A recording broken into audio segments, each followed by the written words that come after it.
जय श्री कृष्णा। राधे राधे।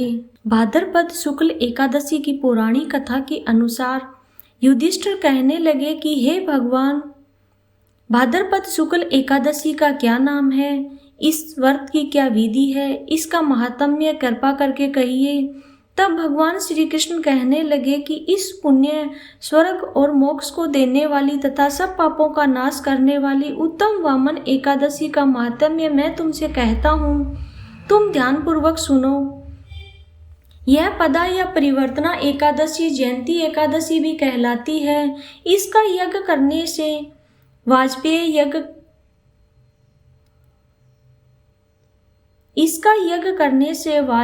यज्ञ का फल मिलता है।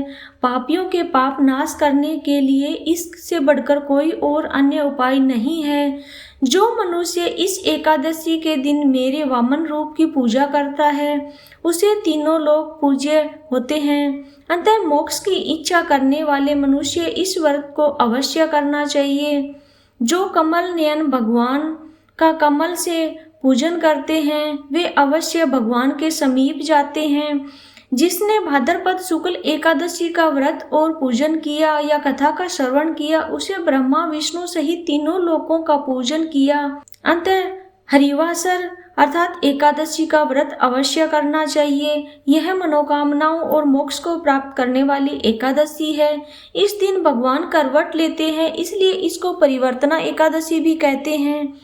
भगवान के वचन सुनकर युधिष्ठिर बोले कि हे भगवान, मुझे अति संदेह हो रहा है कि आप किस प्रकार सोते और करवट लेते हैं तथा किस तरह राजा बलि को बांधा और वामन रूप रखकर क्या क्या लीलाएं की। चातुर्मास के व्रत की क्या विधि है तथा आपके शयन करने पर मनुष्य का क्या कर्तव्य है, सो आप मुझे विस्तार से बताइए।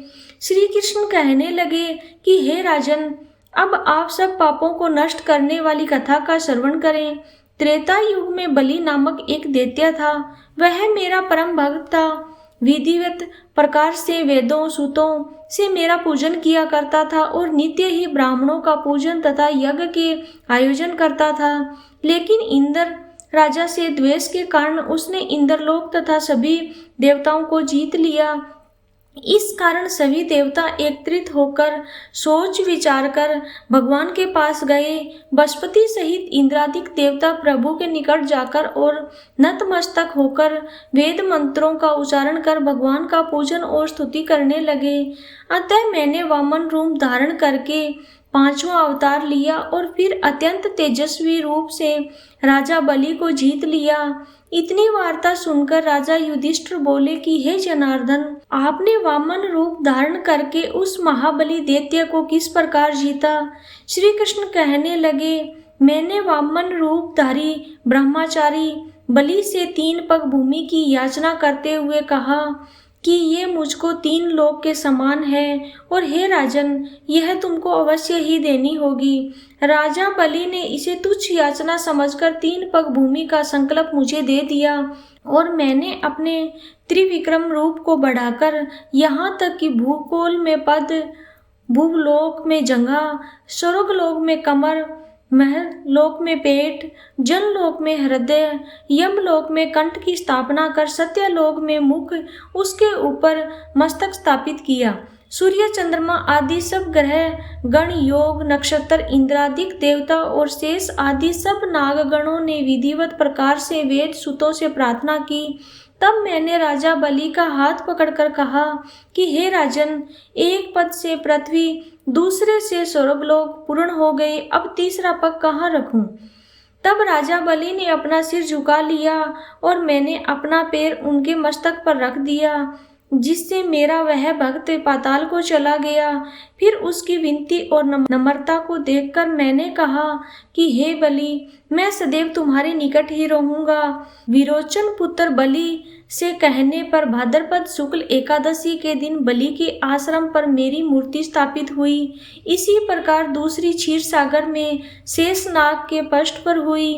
हे राजन, इस एकादशी को भगवान शयन करते हुए करवट लेते हैं, इसीलिए तीनों लोकों के स्वामी भगवान विष्णु का उस दिन पूजन करना चाहिए।